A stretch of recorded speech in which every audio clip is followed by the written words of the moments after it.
हैं। ये तो सर लखनऊ की परंपरा हो गई, लेकिन एक भंडारा पाकिस्तान को भी दिया है भारत सरकार ने। लेकिन सर विपक्ष कह रहा है कि जंग रोक क्यों दी, विपक्ष कह रहा है कि जंग रोक क्यों दी, पाकिस्तान को पूरा सबक क्यों नहीं सिखाया। ये हर हिंदुस्तानी चाहता है कि पीओके भारत के नक्शे में आ जाए, कब आएगा। आज बड़ा मंगल है और बड़े मंगल के मौके पर उत्तर प्रदेश के पूर्व डिप्टी सीएम दिनेश शर्मा जी और राज्यसभा सांसद भी हैं जो उन्होंने भंडारे का आयोजन किया है। सर सबसे पहले तो बड़े मंगल की बहुत शुभकामनाएं। कहते ये हैं कि बजरंगबली श्री हनुमान ज्येष्ठ माह में पूरा एक माह यहीं पर लखनऊ में उन्होंने निवास किया था और उस जो मंगल होता है, ज्येष्ठ माह के सारे मंगल को हम बड़े मंगल के रूप में देखते हैं। आज प्रथम मंगल है और हम यही कह सकते हैं कि बजरंगबली श्री हनुमान जीवंत भाव के देव हैं और उनकी अनुकंपा तब होती है, कहते कि जो संकट में हो या जो प्रचंड मुद्रा में हो, चाहे सो रहा हो, चाहे खा रहा हो, चाहे लेटा हो, चाहे चल रहा हो, जब भी वो हनुमान चालीसा का पाठ करता है, बजरंगबली श्री हनुमान का आशीर्वाद उसे मिलता है। ये सारे आयोजन बहुत साल पहले आज़ादी के तत्काल बाद से मेरे पिताजी ने गुड़धानी का जो था वो भंडारे का प्रारंभ किया था और तब से अनवरत जब तक वो रहे तब तक चलता रहा और अब उनके बाद हम लोग का हर मंगल को भंडारा होता है और तमाम मंदिर हैं जहां हम लोग दर्शन करते हैं। ये तो सर लखनऊ की परंपरा हो गई, लेकिन एक भंडारा पाकिस्तान को भी दिया है भारत सरकार ने।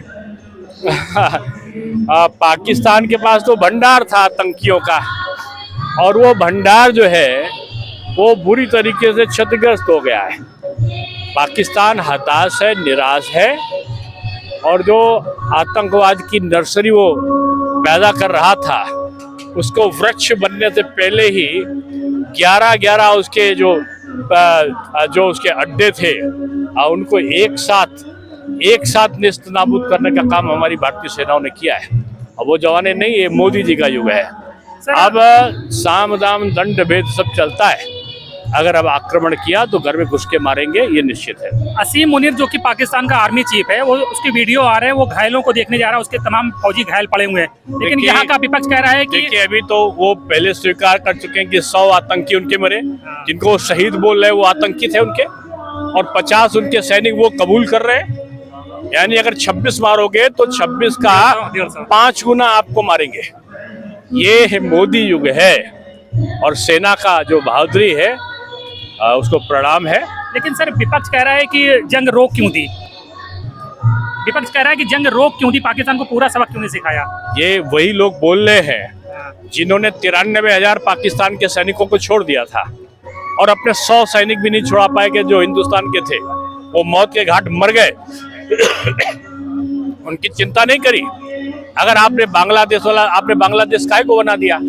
आप बनाने के बजाय अपने में मिला लिए होते, नहीं किया ना, अपने गलती आपने की और आप मोदी जी को कह रहे हो। मोदी जी तो घर के अंदर मार के आए घुस के।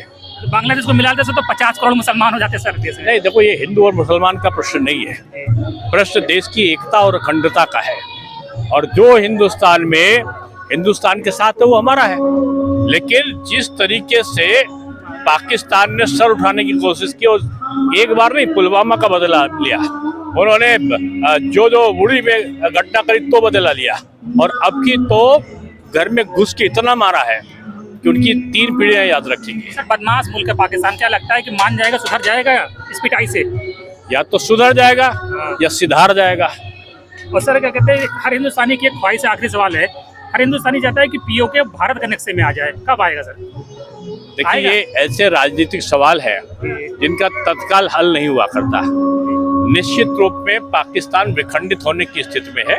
वो सिंध प्रांत में बटेगा, बलूचिस्तान में बटेगा, पीओके जाएगा, क्या नहीं, ये हर आदमी इसकी चर्चा करने लगा है। जल्दी अच्छे दिन आएंगे। बिल्कुल। तो देखिए दिनेश शर्मा जी का कहना है कि पाकिस्तान का विखंडन तय है और पाकिस्तान के बुरे दिन आएंगे और भारत के अच्छे दिन आके रहेंगे।